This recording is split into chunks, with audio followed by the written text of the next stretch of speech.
할렐루야. 오늘 우리가 함께 부를 찬송은 찬송가 366장 어두운 내 눈 밝히사입니다. 이 시간 함께 1절로 하나님을 찬양하며 나아가겠습니다.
오늘 하나님이 우리에게 주시는 말씀은 욥기 10장 1절로 12절입니다.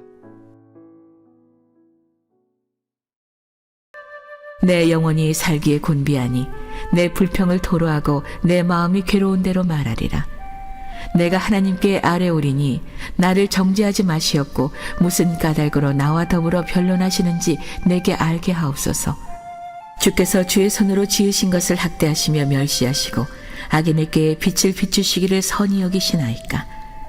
주께도 육신의 눈이 있나이까. 주께서 사람처럼 보시나이까. 주의 날이 어찌 사람의 날과 같으며 주의 해가 어찌 인생의 해와 같기로 나의 허물을 찾으시며 나의 죄를 들추어내시나이까. 주께서는 내가 악하지 않은 줄을 아시나이다. 주의 손에서 나를 벗어나게 할 자도 없나이다. 주의 손으로 나를 빚으셨으며 만드셨는데 이제 나를 멸하시나이다. 기억하옵소서. 주께서 내 몸 지으시기를 흙을 뭉치듯 하셨거늘 다시 나를 티끌로 돌려보내려 하시나이까. 주께서 나를 젖과 같이 쏟으셨으며 엉긴 젖처럼 엉기게 하지 아니하셨나이까. 피부와 살을 내게 입히시며 뼈와 힘줄로 나를 엮으시고 생명과 은혜를 내게 주시고 나를 보살피심으로 내 영을 지키셨나이다. 욥이 괴로워했던 가장 큰 이유는 재앙이 닥친 원인을 도무지 알 수 없다는 데 있었습니다. 우리도 종종 이런 어려움에 직면하게 됩니다. 이런 극한 상황에서 욥은 어떻게 행동했을까요? 오늘 본문을 통해 살펴보도록 하겠습니다. 욥은 결심한 듯 말을 쏟아놓습니다. 하나님 앞에서 불평하고 괴로움을 토로합니다. 고통을 마음에만 담아놓기가 너무 힘들어서 차라리 불평이라도 하고 싶어 합니다. 솔직하게 감정과 마음을 풀어서 말할 때 우리는 감정이 해소되는 것을 느끼게 됩니다. 또 그럴 때에 하나님 앞에 정직하게 설 수 있습니다. 너무 힘들 때는 그저 하나님 앞에 나아가 모든 것을 내려놓고 감정과 마음을 토해내시길 바랍니다. 어쩌면 하나님은 우리가 하나님 앞에 나아가 모든 것을 내려놓길 기다리고 계실지도 모릅니다. 자신의 감정적인 기도에 대해 욥은 하나님께 부탁합니다. 너무나 괴로워서 이렇게 기도하는 것이니 정죄하지 마시고 자기 고통의 이유를 좀 알아달라고 간구합니다. 욥의 기도에는 분명 원망이 섞여 있지만 원망 그 자체가 기도의 목적은 아니었습니다.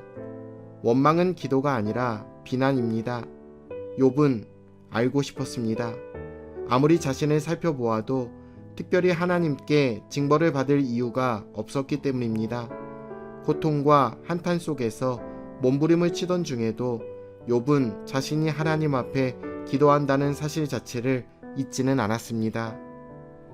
욥이 알고 싶은 것은 하나님의 기준이었습니다. 자신이 왜 고통을 당하고 있는지 시간의 제한을 받지 않으시는 하나님께서 도대체 왜 자신을 정죄하시는지 알고 싶었습니다. 욥은 분명 특별한 경우였습니다. 말씀 그대로 보면 하나님의 자랑이었기 때문에 그는 고난을 받았습니다. 욥에게 하나님은 이런 배경과 상황을 알려주시지 않았습니다. 우리도 도무지 이해할 수 없는 고난을 당할 수 있습니다. 그러나 중요한 것은 하나님의 선하심과 통치를 의지하며 그 시간을 지나야 한다는 것입니다. 고통은 예외적으로 찾아올 수 있어도 하나님의 선하심은 결코 예외적으로 변하지 않기 때문입니다. 욥은 모순적인 상황이었습니다. 하나님께 학대를 받는다고 할 정도로 고통 가운데 있었지만 그는 악하지 않았습니다. 그래서 그는 더욱 힘들어했습니다. 당장 죽기를 바랄 정도로 너무나 고통스러운데 자신은 하나님께 학대와 징벌을 받을 만한 그 어떤 범죄도 행하지 않았기 때문입니다. 성경은 우리가 믿음대로 살 때 복되고 아름답고 풍성한 삶만 있을 것이라고 말씀하시지 않습니다. 십자가의 길은 좁고 험한 길입니다. 그러나 우리 예수님께서 그 길을 걸어가셨습니다. 욥은 자신의 육체와 영혼이 조성되었던 시간, 하나님이 함께 하시고 그에게 복을 주셨던 시간으로 돌아갑니다. 하나님은 분명 그에게 생명을 주셨고 은혜를 주셨으며 그를 지키시고 인도하셨던 분이십니다. 하나님은 변함이 없으십니다. 우리의 상황이 어렵더라도 그 좋으신 하나님을 잊지 않아야 합니다. 우리의 상황 때문에 혹 하나님을 잊거나 하나님께 등을 돌린다면 결국 믿음을 잃어버리게 됩니다. 욥은 몸과 마음이 심히 괴로웠던 시간에 자신이 알고 있었던 하나님을 기억해냅니다. 거기에서 자신의 삶을 돌아보고 다시 좋으신 하나님을 떠올렸습니다. 물론 이로써 그의 모든 상황이 해결되진 않았습니다. 그러나 고통 가운데서도 하나님의 선하심을 기억하며 또다시 삶의 자리에 서는 이 과정이 믿음이다 라는 것을 그는 우리들에게 보여주고 있습니다. 때로는 이해할 수 없어도 은혜를 베풀어 주신 하나님을 기억하시길 바랍니다. 그리고 그 하나님께 나아가는 우리 모든 성도님들 되시길 예수님의 이름으로 축원합니다. 내일 뵙겠습니다.